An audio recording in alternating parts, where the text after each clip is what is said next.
But while we are talking empowerment, what are you going to say to Ishan when he comes back? What am I going to tell my husband? That I want to go to university this fall? Or about everything else? You know that Ishan can't handle more than one emotion at a time. At best. Besides, he deludes himself into thinking that all is fine. A fine daughter and a fine son, a talented and lovely wife, a golden life in the United States, earning more money than all his brothers and sisters together. And you know, maybe that is all that he dreamt for. But those are not your dreams. I don't want to be selfish. To complain. Not when my cousins long for what little I have here. Don't be noble, you didn't ask for this. No, I took on burdens. And I fully kept my obligations. But they kept growing. It wasn't supposed to last more than a few years, just helping a friend of the family come over. But lovely little Annika came along too. I dropped out of graduate school. Ishan and I moved from Baltimore to here before she was born, because we had a lock on 2 immediate jobs to support a new family. Children are not a magic cure for a troubled relationship. And, well, we are still here and nothing has changed. My plans are still on ice after 14 years, and it's 6 more years until my son AA Rush graduates, and then... freedom. Freedom.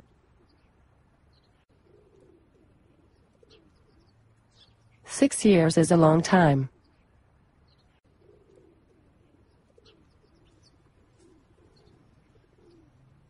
Well, when you're my age, they evaporate all too quickly.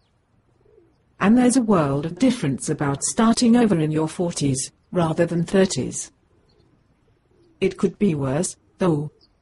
How do you stand it? My mom told me that growing up is about putting your own interests aside to bear those of others. But I am just plain weary.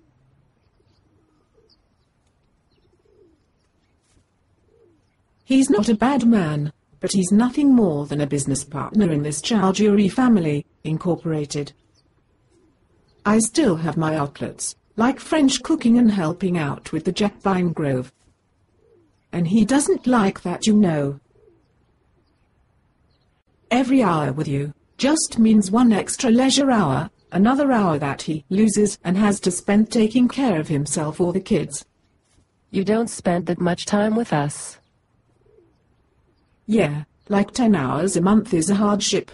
You see, when love is thin, faults are thick, and people bicker about the little things. Time, money, and attention are the big things in marriage. He can't stand the idea that I have a rudimentary life of my own. But, I want more. But I don't dare, yet. We've been stalled in the water like this for a decade. We're both too damn principled to do some rash, selfish thing that will pull the plug. So we always somehow opt to get along. We continue. It is just tolerable enough. But life could be so much more. Yeah, Sarah, it nags at me late at night. One cold night after another.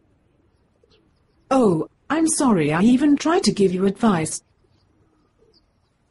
Look what a silly mess my life has turned into.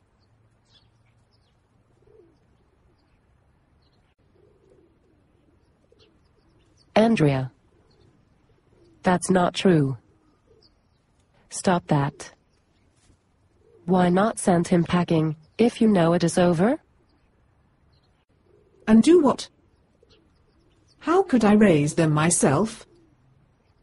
High school is bad enough in this cookie-cutter, white-bread town, much less to put them through a divorce. especially now that Annika... What's wrong with Annika? She told me last night. She's coming out of the closet.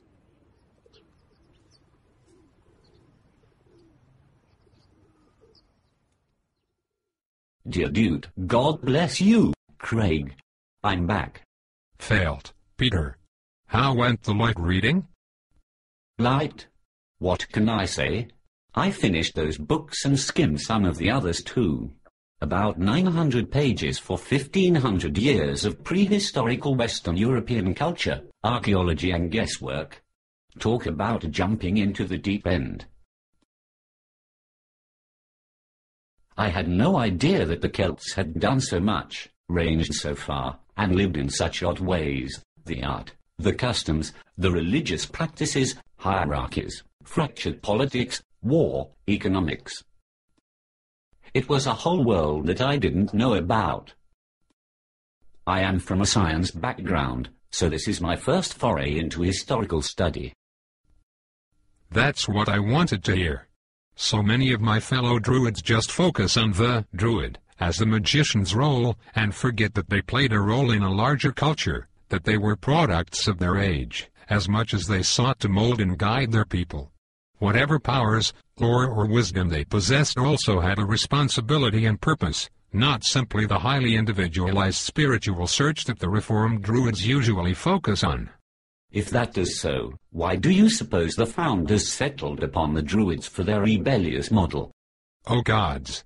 Where would I be if they didn't?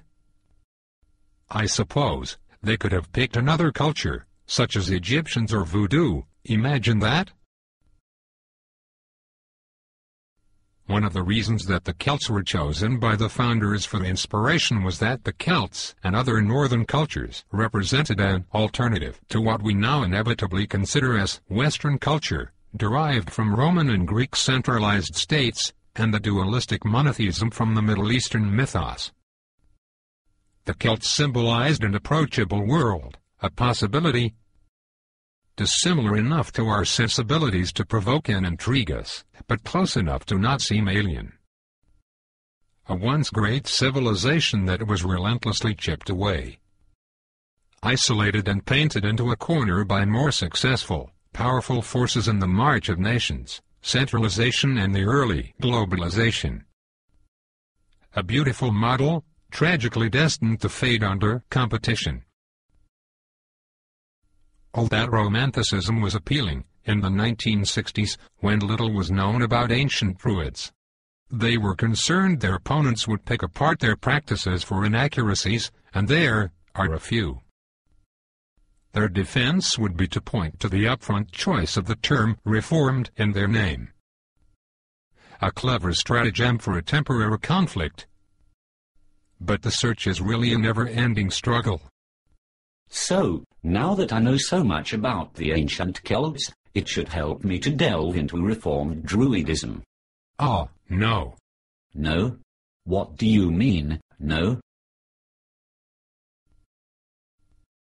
It pains me to say this, but the Reformed Druids are on average the least Celtically influenced group of all the modern Druids. While the founders pretended tongue-in-cheek early on to have a vague ancient connection, after a few months this pretense was dropped, and they made a revolutionary statement that they had spun it all up on their own. Think about that. None of the European and fraternal Druid groups before them had had this courage and honesty. The desire to link back into the murky past is a powerful validating tool, whether for big or small groups. And one can see how modern Wicca still struggles with the realization that they too are a new creation. So most Reformed Druids don't know much about the Celts. Sure, they all know a bit. At least a Wikipedia check. But even with the unprecedented availability of academic information on the internet nowadays, I can confidently say that you probably know more about the Celts now than 90% of the rest of the Reform members, past and present. Every bone in my body regrets that they didn't go further, that we don't go further here, but so it is, although I hope to enlighten those I can reach, but one can only hurt cats so far, I know that. Sadly, there are a lack of alternatives here, and yes, my heart is still bound and thralled to lovely Sarah. As a result, when I leave Ypsilanti University next summer, I will no longer choose to be in an RDNA grove, but will gravitate to either it for several more hardcore Celtic Reconstructionist groups. Really? Or maybe I'll continue my grand plans here. What? I couldn't hear that. Nothing, nothing. You still seem surprised?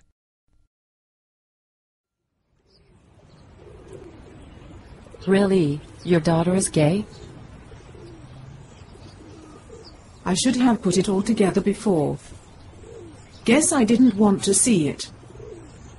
It's hard to say at 14, where she is on that spectrum of orientation. But she's serious that boys are not on the top of her list.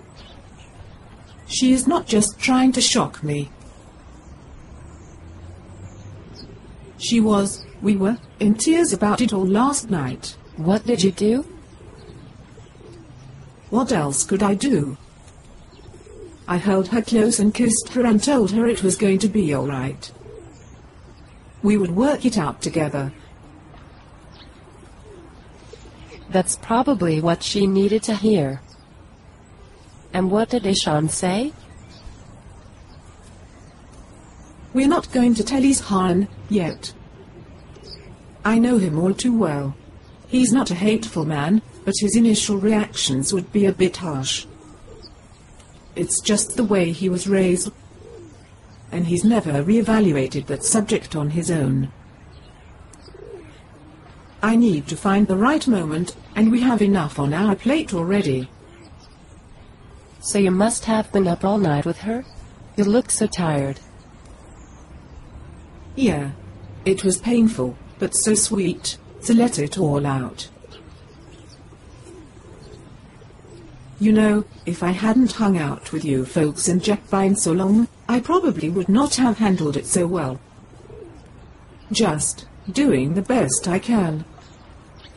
I'm so confused. Just knowing Jodie and Thomas all these years gave me some framework of normalcy to hang it upon. But I have questions. Unspoken fears, my head is spinning. No matter what you think about a hot-button issue, when it comes home personally to you, it still is stunning. But I don't know where to go from here. Perhaps you'd better talk about it with Jodie. I'd do so quickly, get a few starting points, and then follow your instincts. After all, you've always been so great at finding resources for our Grove members whenever they run into trouble on something, and putting things into plain talk. It'll become clearer. Sarah, thank you. I just worry about Annika so very much. Of course. Not to downplay Annika's crisis, but remember, with you as preceptor of the Grove, and Jodie as Archdruidess, you also both have to quickly hammer out a lot of planning for the new academic year. Oh, yeah, passing on the torch. It has got to be done. Jodie's still in town, but I think she'll leave mid-September. I'll ask her. There's all the recruitment of new students, first services, the election of officers, and those blasted zombie ghost public hearings. I can't believe we didn't take care of all that back in May. Too much going on, with all the campus club registration. And with the weather being abysmal, hardly any services to meet with folks. After these long winters in Michigan, there are really only 4 or 5 weeks for outdoor activity before the end of the regular year for Druids not staying for the summer semester. Besides, Craig organized all those long Celtic lectures that ate up all our time for other organizational meetings. I do hope Peter has not been frightened off by Craig's pedantics. He does go on and on for a bit.